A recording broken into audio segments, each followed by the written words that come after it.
Olá, meus queridos alunos do Seminário Teológico Paulo Leivas Macalão. É um prazer estarmos juntos mais uma vez para estarmos estudando a matéria ou discorrendo sobre a matéria Teologia Pastoral.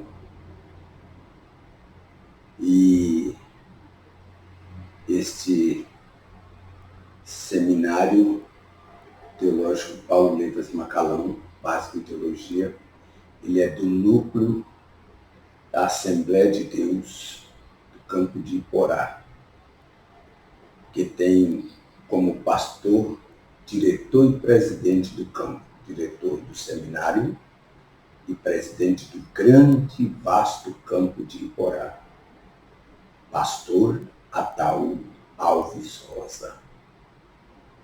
Bem, hoje vamos estar estudando essa lição e eu queria ler um versículo com vocês aqui na Palavra de Deus, na segunda carta de Paulo a Timóteo, capítulo 2, versículo 15. Eu sempre que, ao introduzir as aulas dos encontros, cada aula dos encontros, eu gosto de usar versículos que nos incentiva, cobra de nós, estimula-nos a buscarmos a graça e o conhecimento, ou sermos mais preparados. E veja só o que Paulo diz, o apóstolo Paulo diz para Timóteo, na segunda carta, o capítulo número 2, versículo 15. Procura apresentar-te a Deus, aprovado como obreiro que não tem de que se envergonhar, que maneja bem a palavra da verdade. Apresentar-te a Deus como obreiro aprovado, tem que manejar bem a palavra da verdade. E para nós que estamos fazendo esse curso básico em teologia, a palavra da verdade, para nós que somos cristãos bíblicos, é a Bíblia Sagrada. Amém? Muito bem. Nesta lição Teologia Pastoral, nós vamos estar abordando alguns assuntos. Eu não vou nem para o sumário, vamos diretamente para a matéria em si. Obreiro. Obreiro é para servir o reino de Deus. E o reino de Deus tem a sua unidade chamada para que esse povo se reúnam e adore ao Senhor com mais intensidade, com mais harmonia, com mais conforto, com mais atenção. E enquanto isso, está expressando a sua comunhão uns com os outros. Amém? E essas pessoas que servem essa unidade se chama igreja. No grego, eclésias. Um povo tirado de fora para dentro, tirado do mundo para o reino de Deus. Para dentro do reino de Deus. Que maravilha! Bem, então vamos ver. O propósito divino para com o povo de Israel era de usá-los para demonstrar ao mundo sua infinita bondade e amor e, por intermédio desse povo, encher a terra com a sua glória. Assim, com quem nós aprendemos a adorarmos ao Senhor? É claro que nós vivemos, existe três povos.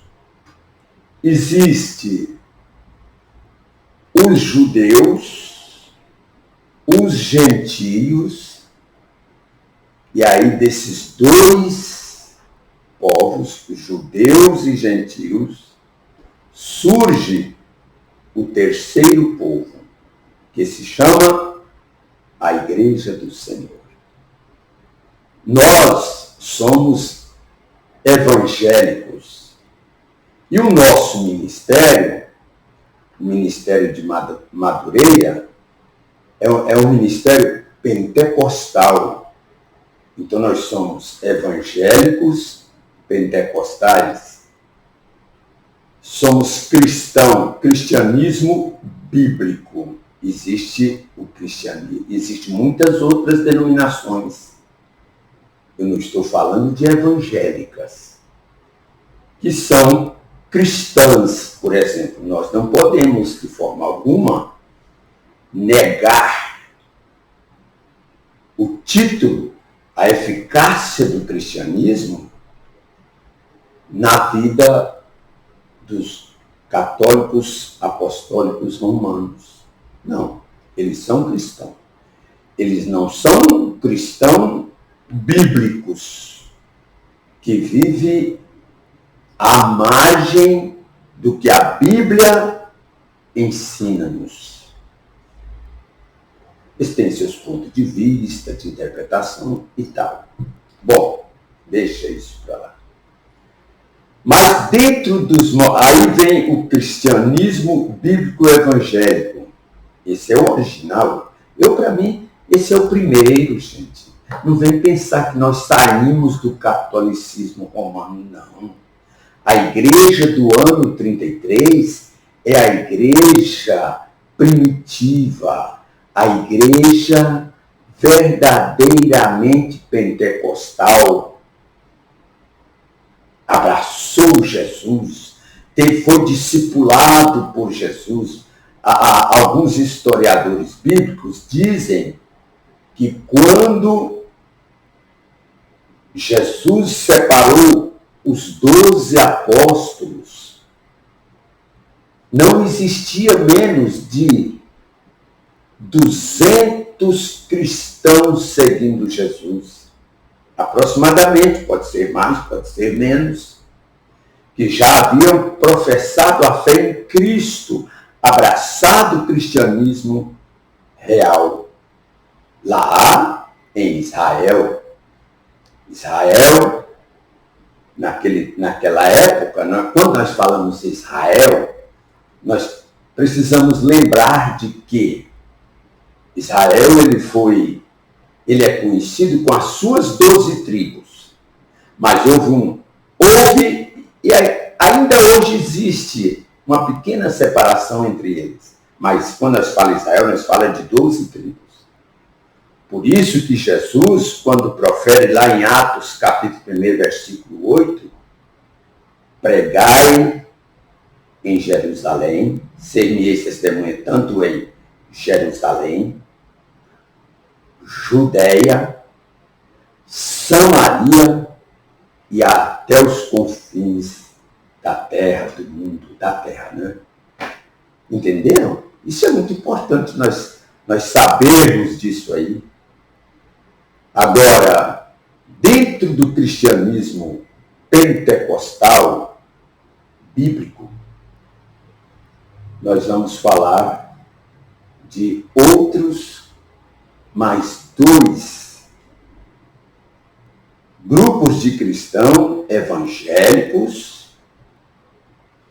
Por exemplo, tem as igrejas evangélicas tradicionais. Elas pensam na forma do batismo com o Espírito Santo diferente de nós, que cuidamos estar embasado com referências mais claras, mais eficazes, mais nítida. Agora, por isso que nós, os pentecostais, buscamos o batismo com o Espírito Santo ainda hoje. Eu sou batizado com o Espírito Santo.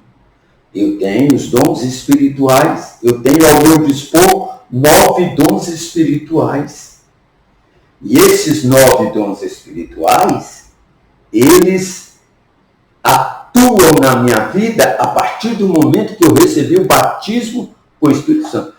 Quando eu me converto, eu já recebo um kit de frutos do Espírito. Quando eu me converto, quando eu passo pela conversão e migro na regeneração. Aí eu sou regenerado.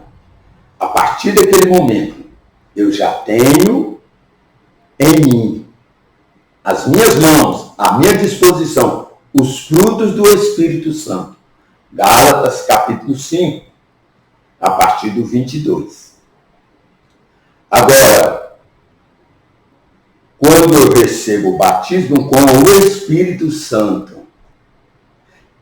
aí já é diferente.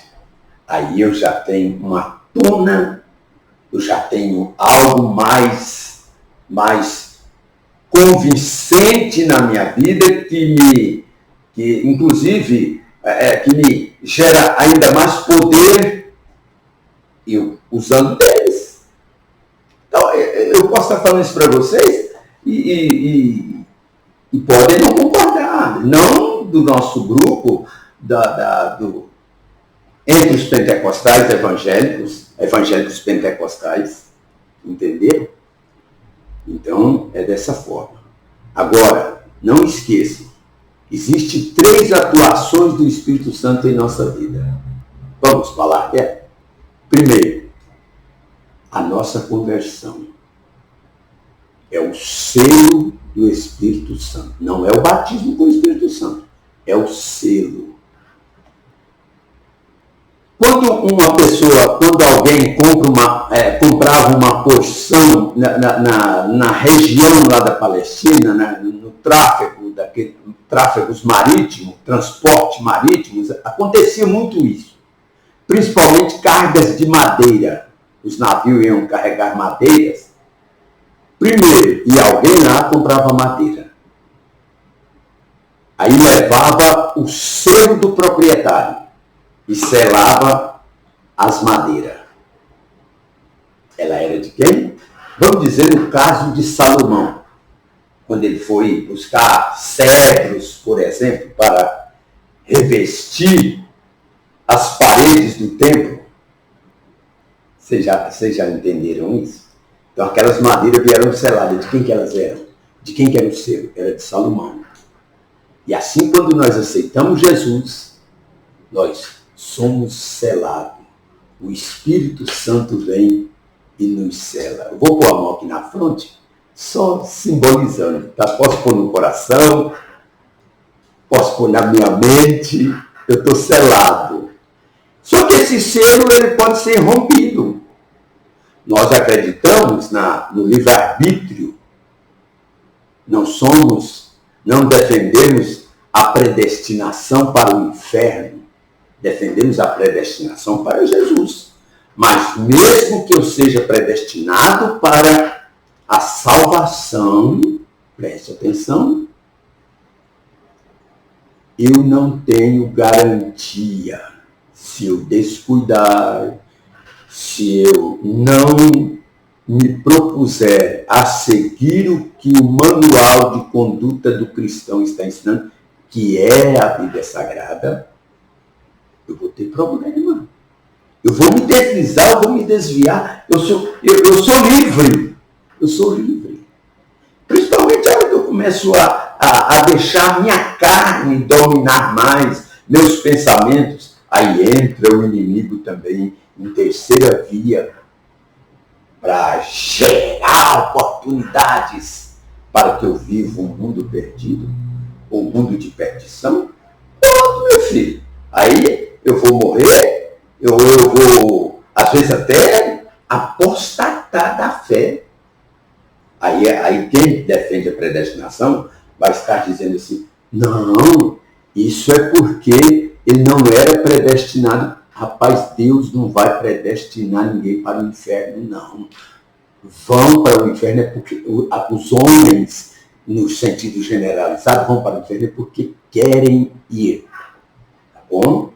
Então vamos terminar Já estamos terminando essa primeira aula vídeo. Então vejam só. Primeiro o selo. Aí vem o batismo com o Espírito Santo, já está à minha disposição. Aliás, perdão, volta um passo. Para terminar, eu quero deixar isso aqui bem claro. Aí, o que acontece? Aí vem o kit. Eu estou selado? Estou. Então, vou te dar um kit de presente chamado Frutos do Espírito. Ou fruto, né? Fruto do Espírito. São 9. Gálatas 5, eu já citei a referência. Aí depois, mas eu já tenho à minha disposição, mediante eu querer. Não é todo mundo, todo evangélico pentecostal, que ele é batizado, não. O batismo é para os pentecostais que acreditam. Está à disposição, é o kit. E dentro desse kit tem 9 dons espirituais. Você pode notar que os nomes são diferentes dos nomes do fruto do Espírito. Aí é uma dinâmica, é um dínamo, poder, com mais intensidade de nossa vida. Amém? Deus abençoe. E aqui nós encerramos essa primeira aula. Um abraço. Fiquem com Deus.